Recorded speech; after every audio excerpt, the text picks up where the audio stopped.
Oklahoma is set to start a true freshman quarterback against the Texas Longhorns in the Red River rivalry for the first time in school history. Wow, that's really a lot to take in. Will it matter for the Sooners? Will it matter for the Horns? Let's talk about it next. Hey everybody, Brian Davis covering Texas for A to Z Sports. You know, I've seen a lot of things in the Texas OU rivalry. I first think of quarterbacks, I think of Peter Gardier, Mr. 4-0, right? We think of all the way up to Baker Mayfield, Kyler Murray, and everything in between. There's been a whole ton of great quarterback storylines. But this year, Oklahoma is going another step further.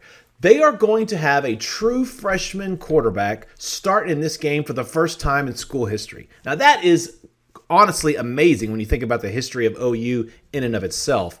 But Michael Hawkins Jr. is set to do it, set to become the first. Oklahoma has had 7 quarterbacks total who have been freshmen that have started in this game. Hawkins is a part of that, but all of them were redshirt freshmen previously. That goes back to Tink Collins, 1989, Eric Moore, Justin Fuente. You remember Rhett Bomar was also a redshirt freshman in 2005. Sam Bradford did it, and Spencer Rattler in 2020. A lot of good Oklahoma quarterbacks, but they were all redshirt freshmen. Hawkins is a true freshman, right? And, you know, you used to say, well, for every freshman that you start is an automatic loss. Listen, those days are long gone. We've got things like indoor plumbing, electricity, and the forward pass now. If a freshman is good enough to get on the field, you get him out there. And that's exactly what Oklahoma is going to do. You know, you compare that to Texas. Texas has only started a true freshman only twice in this series history, if you could believe that. And it was the first time was just in 2016 against Shane Buechele. Buechele, the great Arlington Lamar product, grew up in an entire family of Sooners, but he went against OU, came to Texas, started in that game, played Charlie Strong's last year.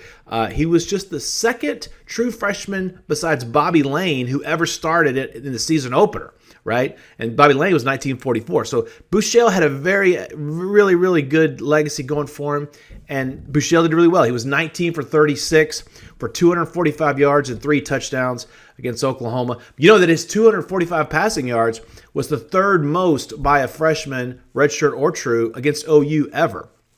That was pretty good in school history, and it was the 8th most overall passing yards by a Texas quarterback in the series history. Buechele had a great day that day. Texas did not win the game, but Buechele had a pretty good day. Then the very next year, if you remember, Sam Ehlinger, a Westlake product, he became the next true freshman that got to start in this rivalry game. Ehlinger was going up against Baker Mayfield. Remember how that game was billed as the two big local boys going up one for the local team, one against the local team.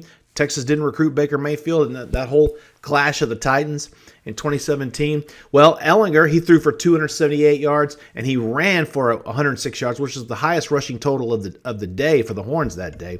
Ehlinger was great. Just like Buechele, though, he lost as well. Sam wouldn't get his revenge on the Sooners until the following year, 2018, in the matchup against Kyler Murray. OU would then get the last laugh by winning the Big 12 title. Calcaterra, one-handed touchdown grab. No one remembers that. Anyway, but the fact of the matter is true freshmen don't get the chance very often to do what Buechele, what Ehlinger, and now Michael Hawkins Jr. is going to get to do for his team, right? Does that make a difference? I still think that experience matters. Like I said, Buechele and Ehlinger, they both lost in their Red River debuts, right?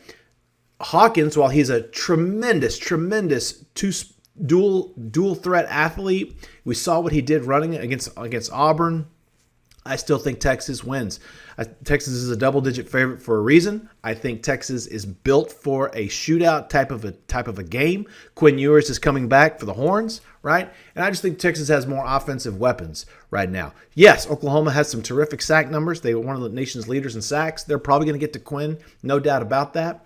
But I just like Texas's overall balance on offense, all the receivers. Jaden Blue bouncing back from 2 fumbles against Mississippi State.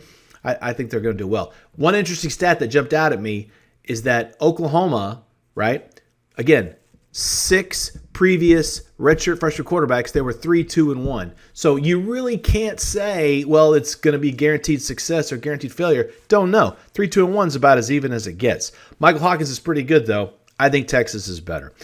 For all your coverage of the Red River rivalry this week and the rest of the season, all season long, follow us right here, A to Z Sports.com/Longhorns. I'm Brian Davis. We'll see you next time.